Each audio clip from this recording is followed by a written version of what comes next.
Our next guest is the kind of guy people either love or hate. Clinical psychologist Jordan B. Peterson has been described as one of the most influential thinkers of our time, but also as an alt-right figurehead who spouts conspiracies.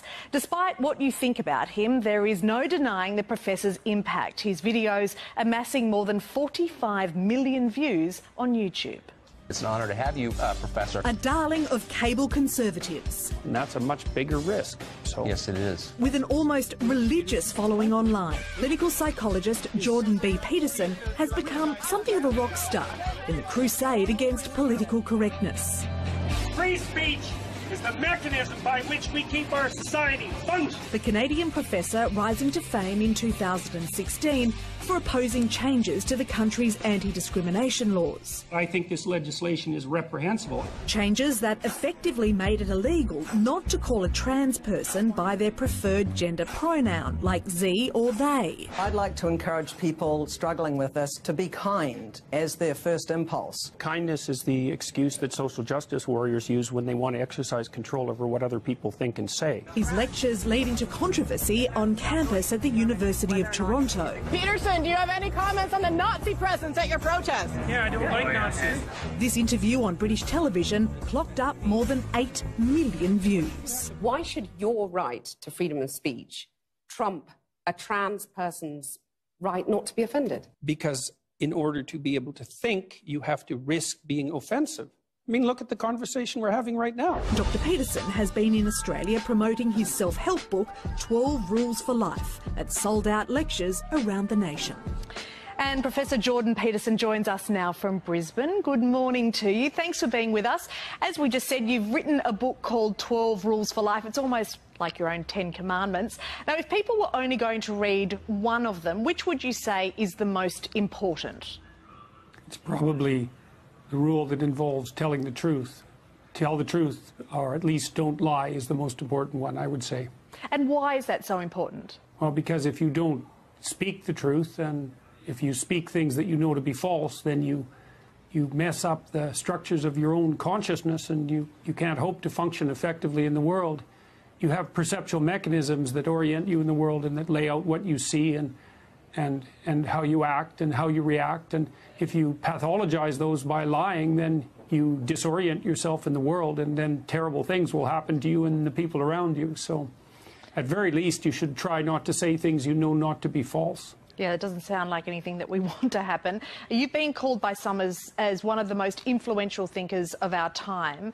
One of your messages is about cleaning up your room. How much is that part of your overall message? Well, it's a metaphor in some sense. It's like our young people are taught constantly to, especially in universities, to go out and try to change the world. And, you know, you don't know that much when you're young, but there's lots of things that you have right in front of you that are in disarray and disorder within your own life, within your own family. And you can start by practicing on things that are right within your grasp. And so this clean up your room idea has become very popular online because I make a very strong case for it, and because it's comically humble, I suppose. A lot of pressure on you. We'd like to see your room. Is it always tidy? No, I wouldn't say so. In the last 18 months, it's got rather messy because things have got beyond me to some degree, but I do make every effort I can to keep it orderly. So. Okay. Now, you say that one reason for the gender pay gap is the fact that women are agreeable. Do you think that women should be less agreeable? Well, they should be less agreeable if they want to be paid more when they're in a competitive enterprise.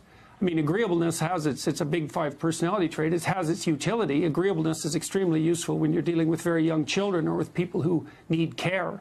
That's the primary personality dimension, regulating compassion, for example. But in a competitive enterprise, then agreeableness sets you at a disadvantage, and you need to learn to be more assertive, how to stand up for yourself instead of other people, let's say. Well, that comes also to another point in your book where you say stand up straight, and that is also about being combative.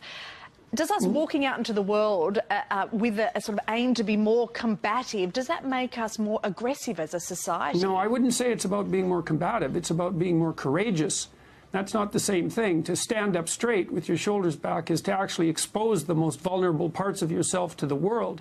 And that's a courageous act. It indicates confidence and the willingness to take risk. That's not the same as combativeness or aggression. It's competence and courage. And those are very different things. Now, you rose to prominence for your opposition to laws in Canada compelling people to use gender-neutral pronouns like ze or they rather than he or she. The Commonwealth Games begin here in Australia next month, and volunteers are being told not to use phrases like ladies and gentlemen or policemen to be more inclusive. What's wrong with being more inclusive? Well, I suppose there's nothing wrong with being more inclusive, but there's plenty wrong with adopting the radical left's guidelines for linguistic conduct. And that's what I was opposing in Canada. It's these regulations policing language are part and parcel of a much broader agenda that's being pushed unbelievably hard. It's already subsumed the universities. So I don't buy the we're doing this because we're compassionate explanation in the least. I believe it's a power play on the part of the radical Marxists who've already infiltrated the universities. And so that's partly why I objected to the legal requirements being put forward in Canada. Let's be really clear on this, because this has really been the issue that has put you in the spotlight. You are saying that if there was a trans person in one of your lectures, you would refer to them as they wanted to. It's the legislation that you don't like.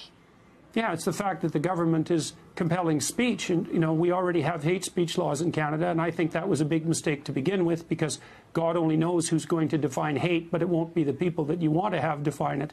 But to then step forward one more step and to actually regulate the content of speech, to say what people have to say, the government has crossed a line that no government should ever cross, no matter what the reason. What do you say to people who perhaps might not be as respectful as you, and you're saying that you would call a person, trans person, by however they wanted to be referred to? What do you say to other people who might not be respectful like that and do need the legislation to keep them in line? They don't need that legislation. No one needs that legislation. It's terrible legislation. It's the first time in the history of English common law in Canada that the government has dared to introduce compelled speech as a requirement in our country. There's no excuse for it whatsoever. And the fact that they're using the trans population as the excuse to move this legislation forward is reprehensible as far as I'm concerned. Okay. Even if somebody finds that really damaging to them? Well, if they find the misuse of a pronoun damaging to them, then they have more problems than that are going to be solved by the mere reconstruction of someone else's language. Besides, it doesn't matter what the excuse is. The government has no right to compel speech. This is the thing, is that the rationale is compassion, but the impulse is totalitarian. I don't care what the rationale is. I don't care how compassionate the rationale is. The government doesn't get to regulate the content, well, of my speech anyways, because I wouldn't comply with the regulations, with the law. Not under any circumstances whatsoever. And I feel that it's the moral duty of citizens to stand up against that sort of compelled speech legislation. There's no excuse for it whatsoever. Okay, you have really struck a nerve with people with the things that you are saying. You say that there is an epidemic of depression and aimlessness, and we don't make the case for growing up well. What is the right case? Well, most people find the meaning in... You need a meaning in your life to offset the suffering in your life. You need a profound meaning. And most people find that meaning through the adoption of difficult responsibility, like career goals, educational goals, family, the support of a family, the establishment of a permanent relationship. We need to see those things as not only moral obligations, but as part and parcel of what it is, what gives people the courage to step forward in life. And so I'd be making a strong case for responsibility and truth as an antidote to terror and uncertainty. And it's not a finger-wagging case either. I'm not saying, look, young people, get your act together because, you know, there's something wrong with you. I'm saying there's way more to you than you know, and that if you step forward properly, you can fill a hole in the world that's exactly your shape. That'll be good for you and for everyone else. It's a very positive idea. And people are responding to it as if it's a very positive idea. All right, we're out of time. Jordan Peterson, thank you so much for being with us. We appreciate it. Thanks very much for the interview. Fundamentally moral, and moral, as far as I'm concerned, has to do with action, right? Because moral decisions are the decisions that you make when you're structuring action. When you decide to do one thing or another, generally you want to do things that are the best things that you can think of to do, and hence good. But sometimes you also want to do things that are the worst things you can do, you know, because you're angry or resentful or bitter. And so the moral decisions that you make that govern your actions are really the most important decisions that you make in your life. And it's not that easy to figure out how to make moral decisions. We don't have an unerring technology for that the same way as we do for, say, making decisions about empirical reality, which in some ways seem a lot simpler. In different ways, I guess one issue that I'm having difficulty with is what a pronoun is. I think we'd all acknowledge that you have a right to force people to refer to you in certain ways. If a professor had a class and they had a student who insisted on calling them a girl when they were male, or calling them queer or something, or I can think of way worse words, they would say, well, that's not a pronoun, that's a derogatory label that's just meant to degrade me.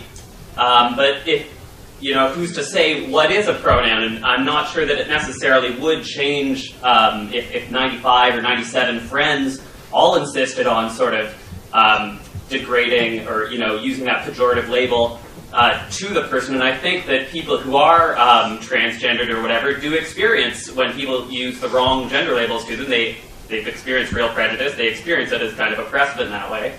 So I don't know if identity is a subject or an object, but I do know that we place important demands on one another.